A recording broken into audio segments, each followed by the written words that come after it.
I work at a big company, and I can earn enough for both of us, so don't worry, Eric said during our engagement. But as soon as we got married, he changed. He and Larry started insulting me every day. On top of that, Eric took control of all the money and cut down on living expenses. He constantly complained, even though I did all the cooking. Fed up, I told Eric I wanted a divorce and left the house. Later, I bumped into Larry by chance. "Hey, I heard you're getting a divorce now," he said. I was surprised and replied, "You must be mistaking me for someone else." Larry smirked and said, "Don't pretend. We're not together anymore, so don't come to me about money. I won't lend you a cent, remember that." Before I could respond, he disappeared into the crowd. I lowered my head, feeling the stares of people passing by, and started to laugh. Poor guy, he knows nothing. I can't wait to see his reaction when he finds out the truth. I'm Michelle, a 53-year-old housewife. I married Eric 7 years ago. When we met, Eric seemed like a great guy. We met at a gathering of friends, and I found him fun and friendly. As we said goodbye, he asked if we could meet just the two of us next time. Feeling a bit sad about parting, I agreed. When we started dating, he mentioned he had a son named Larry from his previous marriage. Larry was in 5th grade then, and we had dinner together a few times. He was a bright and pleasant boy, just like his dad. A year later, on the night Eric proposed, I decided to open up. You know I live with my parents and work part-time, right? The company I joined right after graduation was really tough and it ruined my health, I said. Is that so? It must have been hard to quit, Eric replied. I think long hours will be difficult for me in the future, I added. Eric smiled kindly and said, "Don't worry about it. Just stay at home. I work at a big company and I can earn enough for both of us." Relieved by his words, I accepted his proposal. I was happy to have met a good man and thought we were starting a happy married life. I never imagined I would feel so hopeless in less than half a year. As we got used to living as a family of 3, Eric and Larry's attitudes changed a lot.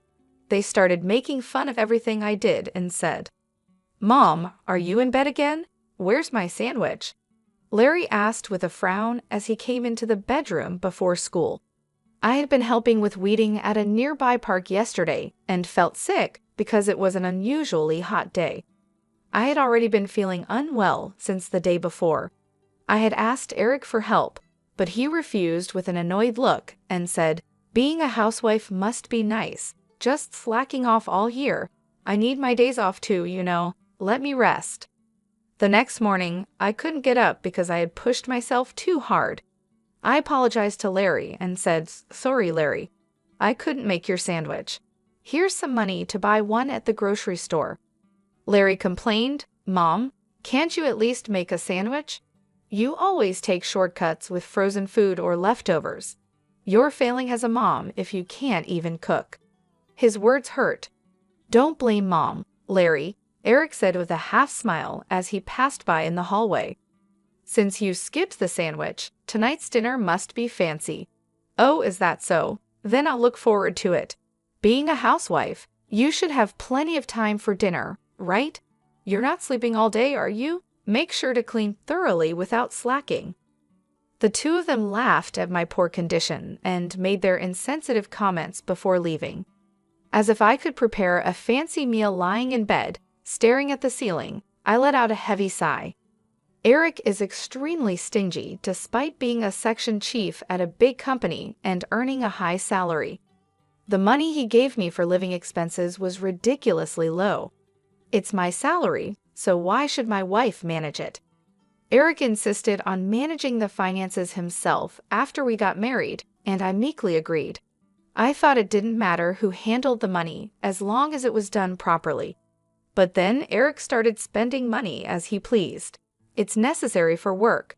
Drinking expenses are business expenses. It's essential, he would say, as an excuse to buy expensive clothes and watches for himself. But he would make a sour face even if I needed something small. When I bought cheap snacks, Eric would get angry because he believed a housewife doesn't need any spending money. I had to ask for his permission every time I wanted to spend money, whether it was for a haircut or buying clothes. "One pair of jeans is enough, isn't it? You're buying more," he would ask. I replied, "I want a warm pair for winter." He said, "Fine, but get them from a cheap store." I'd also wanted to go to the hair salon regularly. "Can I go once every 3 months to keep my hairstyle?" I asked. Eric scoffed. "Why do you need to be fashionable? If you keep your hair long, you only need to cut it once every 7 months. No more haircuts." Because of this, I was only allowed to buy cheap makeup from drugstores. I wanted to use better products because the cheap ones were harsh on my skin, but Eric didn't care. The money Eric gave for living expenses was very low, about 1/3 of what most people spend. With this small budget, it was hard to maintain a balanced diet. When I complained, Eric responded smugly. On the TV show about saving money, they lived on this amount. They had a farmer relative who gave them vegetables and bread. I told him, "That's not possible with these high prices." He replied, "That's your job to manage." What really hurt me was how Eric acted when it came to sending a wreath for my dad's funeral. When Dad, who had been sick, passed away, and it was time to send a wreath, Eric frowned and said, "We don't need to send a wreath for the funeral, right? Only the main mourner needs to send one." He suggested, "Use your savings, it's not my problem." As I prepared for the funeral with tears in my eyes, his lack of care made me angry. I said, "I never planned to ask you for it, so don't worry." He replied, "Good, but do Larry and I really have to go? It'll ruin our long weekend. Right, Dad?" Larry added, "I wanted to play a new game." Although they complained, I didn't doubt they would come. However, Eric and Larry arrived late to the funeral, barely greeted my mom and relatives, and left quickly. My mom, who was very tired, didn't have the energy to get upset, but my relatives were furious. "What's going on, Eric? Your wife's father died, and you're acting so cold." "Larry, you've received so many gifts and allowances from Michelle's dad," they said. While I apologized to my relatives, I felt my love for Eric and Larry quickly fading. Eric, always in his stylish suits with a charming presence, and Larry, attending a prestigious university and seen as a handsome father and son by the neighbors, only insulted me at home. They wouldn't come straight home after work or school, instead wandering around and coming back with the smell of lipstick and perfume. Despite doing whatever they wanted, they treated me like a maid, demanding fancy meals with the little money I had for food. When I served dishes with chicken or pork, both Eric and Larry would glare at me with disdain and insult me. "Don't you want to serve your husband good food after he comes home from work? If I get sick from eating this bad food, how will you take responsibility? Are you even a mom?" they would say. I could make delicious meals, even with chicken or pork. They disliked vegetables and fish, but eating such a picky diet will make you sick. Eric would reply, "I'd eat if it were high quality. Don't complain when you can't satisfy us. I don't need advice from someone as weak as you." They used to eat while complaining, but lately they just left the food untouched. Yet, if I didn't cook, they would yell, "Are you slacking off even though you're a wife?" I would eat the leftovers for breakfast or lunch the next day, but tears would well up as I wondered for whom I was cooking. For their meals, they relied on store-bought sandwiches, instant noodles, and snacks. Eventually, Eric was diagnosed with prediabetes during a company health check, and Larry started gaining weight. It was inevitable. Then they lashed out at me, saying, "What kind of wife makes her husband and child sick? We don't need a useless person like you. We're getting a divorce." "Then I'll leave," I said. They were surprised when I agreed easily. "Are you sure? You're unemployed. You've been living off me. How will you survive now?" Eric asked. "Don't worry about me. I'll send the divorce papers for you to sign later. Please leave my stuff until the movers come to pick it up," I replied. "Nobody's going to take your stuff," Eric sneered. "You'll definitely regret divorcing a high-earning, handsome guy like me. A kind husband who lets you be a housewife with 3 meals and naps." There's no one else like that in the world, right? That's right. You've been living in luxury on Dad's money till now. You'll struggle from here on, Larry added. As I packed my clothes into a suitcase, Eric and Larry kept talking behind me. Honestly, I envied Eric's ability to overestimate himself so much. When we were dating, I saw this part of him as confident and shining. You'll just go back to your parents, right? Say hi to your retired mom for me. You two will be heading straight to poverty, Eric said. Larry laughed at his father's prediction. They'll end up on welfare soon. They already reek of poverty, but with Grandma, it'll be the ultimate. The funeral the other day was nothing special. It smelled like poverty. I thought so too, like a poor family's funeral. I want a fancy one, Larry agreed. But for Dad, who works at a big company, and me, attending a prestigious university, poverty is a different world. Their endless comments made me really angry, but I knew it was pointless to argue, so I just let it go. After I went back home and explained everything to Mom, she said in a low voice, at the funeral, seeing Eric and Larry, I felt something was wrong. But I thought it's not good to interfere too much in my daughter's household, so I kept quiet. I was too busy taking care of Dad. I'm sorry for barging in like this. I replied, it's okay. I've been lonely without you. Why don't you stay here? Thanks, but once I get my job on track, I plan to move to an apartment, I said. Mom's concern was comforting, but I knew living with her might make me too dependent. Living nearby and visiting sometimes seemed like the right balance. Yes, Eric and Larry mocked me for being unemployed, but actually, I had been working from home. It all started with the budget recipes I posted on my blog. After getting many positive comments, I bravely launched a cooking site and shared my recipes, which quickly gained readers and internet fame. Soon after, an editor from a major publisher approached me, and now I'm getting ready to publish a cookbook. Because of this, I didn't have time to think much about the divorce, and the days flew by. One day, my phone rang insistently. I stopped stirring the ingredients in the pan and answered. Hello, I said. Hey, what's this about a clause for the divorce trial? Eric asked. I sighed, knowing it was about that. You and Larry insulted me all the time, I said. Oh, I thought, never mind, Eric said with relief in his voice. I didn't cheat or anything, you know. Did you record me and Larry? Your memory alone won't work. I replied, I've noted everything in my diary. Try to claim otherwise if you can. Eric scoffed, really, poor people and their obsession with money. You're so stingy. If you think you can get a deposit for the divorce trial, go ahead. After his outburst, Eric hung up. I finished cooking and then visited a detective agency to investigate Eric's background. Soon, his affair with a coworker was uncovered. The day after I sent photos of the two of them together and the investigation report to his company, Eric contacted me again. You spreading this at work is low. The angry manager reported it to the higher-ups, and now I'm in trouble, he said. I'm fired. Oh, she was the manager's daughter, wasn't she? It's your fault for cheating. Knowing they're strict about such things, I said, laughing. But you should be fine, right? With all the saving you did, you must have plenty of money. Aren't you and Larry living comfortably?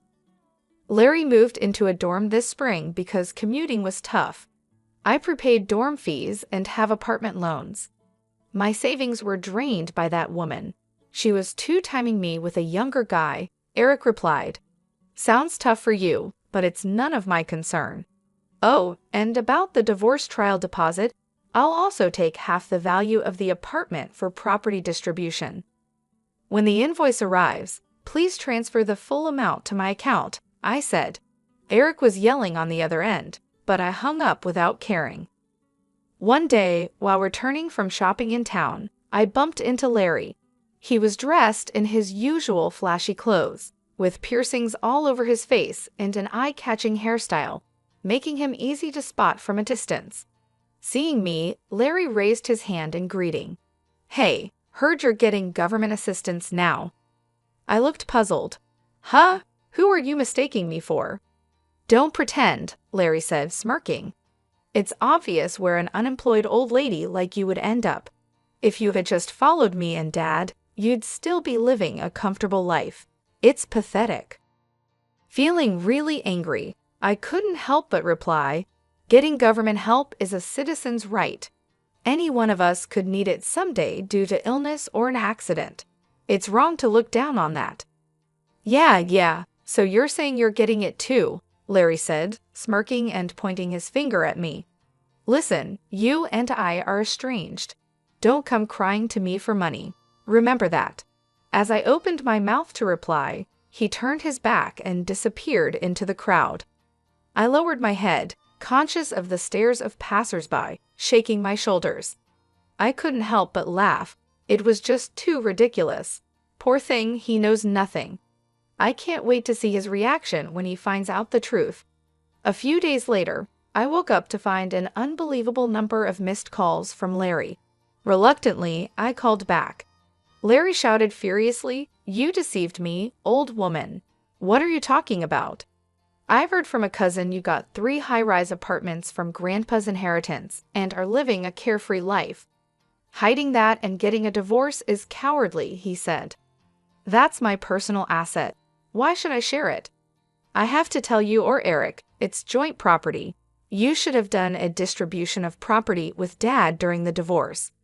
Unfortunately, it became mine after the divorce procedures, so I can't give it to Eric. Officially, I knew from Dad's will that it would be mine, but I delayed the process until after the divorce because I didn't want to share it with Eric." Larry shouted in frustration, "A rich woman like you getting government help? I'll report you to the authorities right now." "Feel free," I replied. "It's not me, but Eric, who is receiving it." Larry fell silent. "What I told you last time, it's not me," I explained as if talking to a child.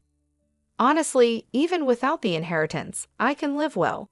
I have income from my cooking website and book sales, which I started secretly.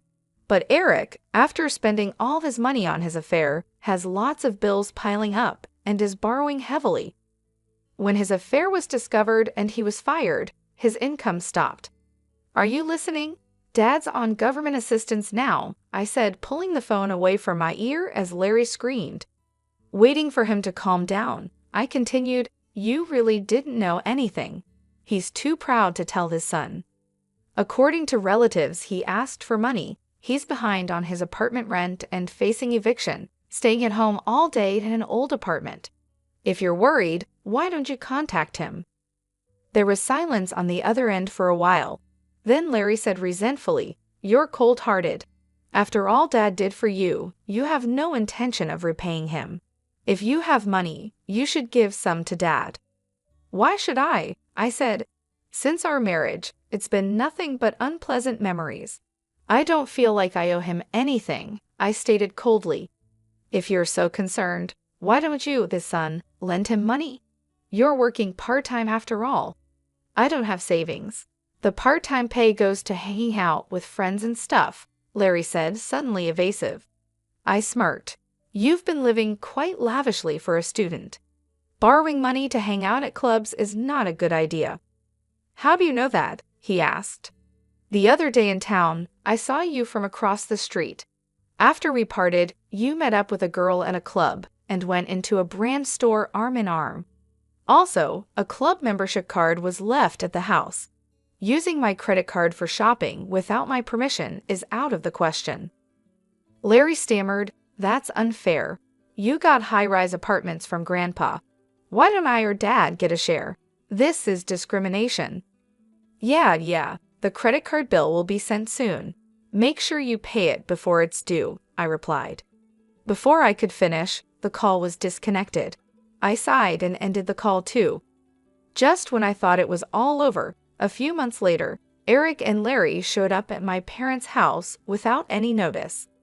The doorbell rang nonstop, and when I answered, there they were. Expecting they came to ask for money, I let them in to avoid causing a scene in the neighborhood. Eric and Larry, who used to look so stylish, now appeared completely different, wearing wrinkled shirts and dirty pants, with lifeless and gaunt eyes. Yet, they still had the energy to be sarcastic. As they walked into the living room, Eric looked around and sneered. Same old house, huh? Why not sell one of those high-rise apartments and rebuild this place? Do something nice for Mom, living miserably on her pension. This is Dad's house, and we like it this way. More importantly, when are you two planning to pay me back? You're past the deadline, I said. Eric, lifting his chin arrogantly, replied, Michelle, I'll forgive you now, so let's remarry. You started a cooking site, right? If you manage the household perfectly, I'll even let you work, so come back. Such a generous dad, forgiving the wife who abandoned her husband and child. So Mom, why not live with Dad again? Living with just two women must be insecure. Stunned, I was speechless. After a moment, intense anger welled up inside me. Don't joke with me. How much more do you plan to ridicule and fool me? I shouted at the astonished Eric and Larry. After treating me like nothing more than a housekeeper, insulting me, not providing proper living expenses, and then kicking me out, now you want me back just because you found out I inherited high-rise apartments. No way. What? You're going to abandon us? Rich people really are stingy. Knowing we're struggling with money and still demanding payment, you're heartless. You were poor yourself until recently. Don't get cocky, Eric retorted. In the middle of the argument, Mom returned from shopping. Eric and Larry immediately started buttering her up. Please lend us some money. We'll probably pay it back. Besides, isn't it unfair that only Michelle gets Grandpa's inheritance? Give me one of the high-rise apartments too. Hi, Grandma. Long time no see. How have you been? Grandma, please persuade Mom to remarry Dad. He doesn't want to break up, but Mom is being stubborn. Mom, surprised at first, changed her expression upon hearing their words. She placed her shopping bag on the floor and let out a deep sigh. So shameless, both of you, she said. What? Eric and Larry responded, confused. I'm telling you to have some shame, Mom shouted suddenly. Startled by her loud voice, Eric and Larry were understandably confused. Mom usually never scolded them sharply. I've heard everything about the divorce from Michelle. I can't believe you have the nerve to show up here, Mom said firmly. No, Michelle's exaggerating. You have to listen to our side too, Eric said quickly. That's right, Grandma. Mom is quite the liar, Larry added. I remember how well you two behaved at my husband's funeral. Mom cut off Larry's words sternly. Arriving late, not greeting me or the relatives, yawning through the service, and leaving before the coffin was sent off. And now you dare ask for his inheritance? Go back to sleep. She drove a taken-aback Eric and Larry to the front door and glared at them one last time. You two are now strangers to us. Don't come here again. If you do, I'll call the police. Mom threw their shoes out the door, forcing them to leave in their socks, and immediately locked the front door. Eric, who had been avoiding paying me, was advised by his lawyer that a lawsuit would cost even more. Reluctantly, he finally transferred the money to my account. Even though Eric was fired from his job, he couldn't find another one. His in-laws, hearing about his situation from relatives, stepped in to cover his debts. They visited my parents' house and apologized profusely for Eric's behavior. Later, Eric, having given up on finding a new job, returned to the countryside, pretending he was helping with the family's farming. However, the story of our divorce spread through the village, leading both children and elders to point and laugh at him. There's thrifty Uncle Eric, even with a degree from a good university and a job at a big company. What's the use if your wife leaves you for being too arrogant? They would say. The reason for his divorce from his first wife was also his reckless spending. He'll never change. Being mocked by the villagers was embarrassing. Eric kept sending me persistent messages asking to remarry to save face, so I deleted his contact. His mistress, apparently no longer interested after the money ran out, had long since left him. I found her with the detective's help and made sure she paid the divorce trial's security deposit. I also made Larry pay back the money he used on the credit card without permission. Even though he was enrolled in a prestigious university and was on track to become successful like his father, Larry started skipping classes and fooling around. This led to failing grades and eventually getting expelled. His friends and girlfriends were worried, but Larry, in his arrogance, pushed them away with his prideful comments. He then had a big fight with Eric, saying, "You're my father, but you won't help pay off the debt." Now, they don't talk to each other. Larry lives alone in a small apartment, getting by with part-time jobs. Gone are the days of buying whatever he wanted and making sarcastic remarks despite his high earnings. For me, it's a refreshing change. My cooking website is doing well, and I signed a book deal. I moved to the top floor of the high-rise apartment I inherited from Dad. Mom is still healthy at 75, and the high-rise is close to our family home, so it's convenient if she needs anything. I'm planning a surprise hot spring trip for Mom's upcoming birthday. Though my marriage didn't work out, I want to keep having a good relationship with Mom.